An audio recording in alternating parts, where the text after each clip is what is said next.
What's up mga ka-DIY? So it's me, SBN Online Shop. So mga ka-DIY, so i-flex ko lang po sa inyo or ipakita ko po sa inyo kung paano gumagana ang ating hybrid 3.2 kilowatt na pwede po sa aircon, no?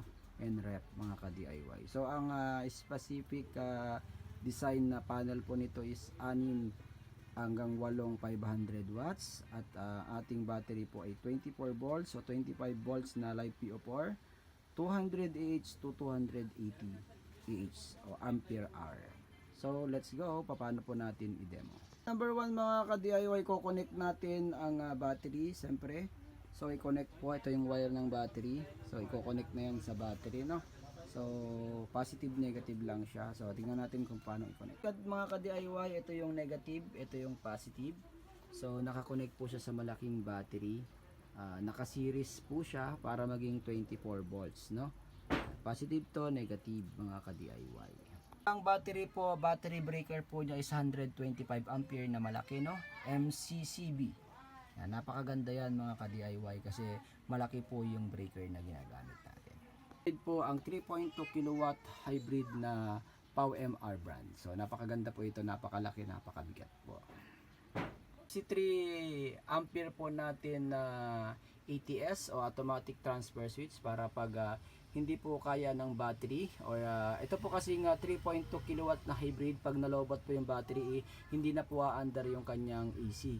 So naglagay po tayo ng ATS para may lilipat, lilipat po sa kuryente automatic.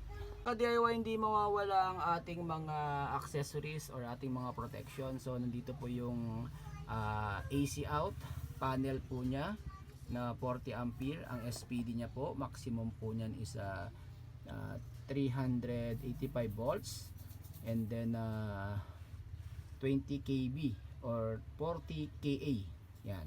At saka ang ating AC input na 20 amperes po para sa outlet niya. Mawala ang kanyang male plug para po isaksak, no? Yan, napakalaki po ng wire na ginagamit natin. Ginagamit po nating wire is number 8.0. Hindi ako nagkakamali, 8.0 po ito mga ka-DIY. Ang ating papunta sa panel, no, napakalaki po ng wire. 8.0 na tanso po siya, hindi po aluminum, no? Hindi solar wire po to, no? Electrical wire po para mas matibay mga ka-DIY. Dito na lang i-connect yung positive negative ng ating solar panel pag nagdugtong po kayo.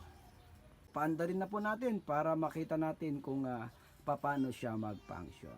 Mga ka-DIY, on natin ang breaker po ng battery para sa power or source po niya, no? Siyempre solar po tayo, hybrid, mauuna po ang breaker. On natin. Yan mga ka-DIY, no? Tumunog. Tutunog po siya ng matagal and then mawawala din po yung beep niya. So makikita po natin dito, ayan, nag-output na po ang kuryente niya. So makikita niyo po to, gumalaw, no? Gumalaw po kanina ito, no? Umilaw siya, gumalaw po siya sa mismong standby closing, no? So yung backup hindi pa po umilaw kasi wala po yung kuryente. Ka-DIY, ito pala ay may switch sa gilid, no? Baka magkamali po kayo or hindi niyo po ma-switch, no? So i-switch nyo muna. Pag inon nyo po yung breaker is, pagka inon nyo po hindi po under yan, i-switch nyo po dito. Ito po, meron po siyang switch dyan sa gilid. Yan, may switch sa gilid dyan, itim. Yan.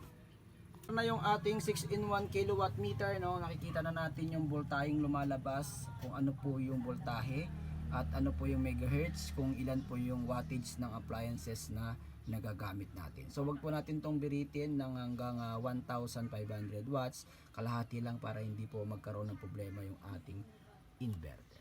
Why, siyempre ipa-plug in na rin natin, no? Sasaksak natin para meron pong backup, no? So ito po, i-on na rin natin ito para po sa kanyang AC. Yan, tumunog po ang inverter, nag-beep po siya. So nagpapaandar po sa appliances is ang kuryente. So kuryente po ang nagpapaandar yan, no? Naka-standby or china-charge po ng kuryente ang battery para pag nag-burn out, pwede pong gamitin yung ating battery para inverter po ang magpagana mga ka-DIY. Okay, mga ka-DIY, magte-testing tayo ng ilaw. So isasaksak natin tong bulb. Testingin natin. So yan. Yan.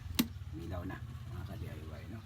So tingnan natin yung reading ng ating display. Yan. So nagpapaandar is kwan pa rin mga ka-DIY. Yung kanyang grid. So grid ang nagpapaandar. So yan. Mga ganda dito mga ka-DIY, habang nakakuryente ka at malakas ang bagyo at di pa nag-burn out, automatic po nakakarga ng kuryente yung battery. So charging niya hindi na gumagalaw, so fully charged na po siya mga ka-DIY ang battery natin. DIY, kung sakasakali pong nag-burn out, no? So nag-burn out po siya, so ibababa natin ito. Kunwari po nag-burn out po, tignan po natin yung display, no? Pag nag-burn out. So yan, nag-burn out mga ka-DIY, lumipat po sa battery. So sa inverter na po nagpapaandar. So umiilaw pa rin po mga ka-DIY, no? Umiilaw pa rin siya. So para makita nyo talagang walang kuryenteng pumapasok dyan mga ka-DIY, ay pwede po nating tanggalin yung saksakan na to. Yan, ano, nakatanggal po yung saksakan. Pasensya na po kayo, talagang naglolos itong aking bumbilya. Saksakan doon eh. Wala pong nakasaksak dyan mga ka-DIY, no? Talagang battery lang po ang nagpapaandar dyan sa bulb natin. Mga ka-DIY, testingin naman natin siya na paganahin po sa kuryente ng mga ka-DIY. So isaksak lang po natin ito. Tapos i-off po natin, no? Kunyari nagloko po yung ating, kunyari nalobat po yung battery natin, nagloko po itong ating inverter. So papatayin lang po natin siya dito sa gilid, no? Sa switch sa gilid. At kunyari po nagloko, tignan po natin kung lilipat tong ATS, no, sa ating backup power. So patayin natin mga ka-DIY, tignan nyo mamatay yan, tatransfer sa kabila. Namatay po siya. And then yung ating ATS hindi umandar kasi hindi po naka-on yung ating breaker.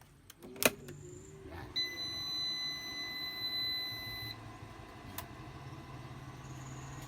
Nakapatay. So umandar po yung ating ilaw sa pamamagitan po ng kuryente. So kuryente na po ang nagpapagana dyan, no, ng ka-DIY. For mga ka-DIY na hindi to gumagana, patayin po natin yung kanyang battery, no? Patayin natin ang kanyang battery para makita po talaga na hindi siya gumagana. So ito yung kasing power niya. So tingnan natin, ha. Yan, matay na po yung battery. So hindi pa rin po namatay kasi naka-standby po siya sa mismong kuryente. Yan mga ka-DIY, okay na, no? So functional na, naituro ko na po lahat kung paano mag-function ito, no?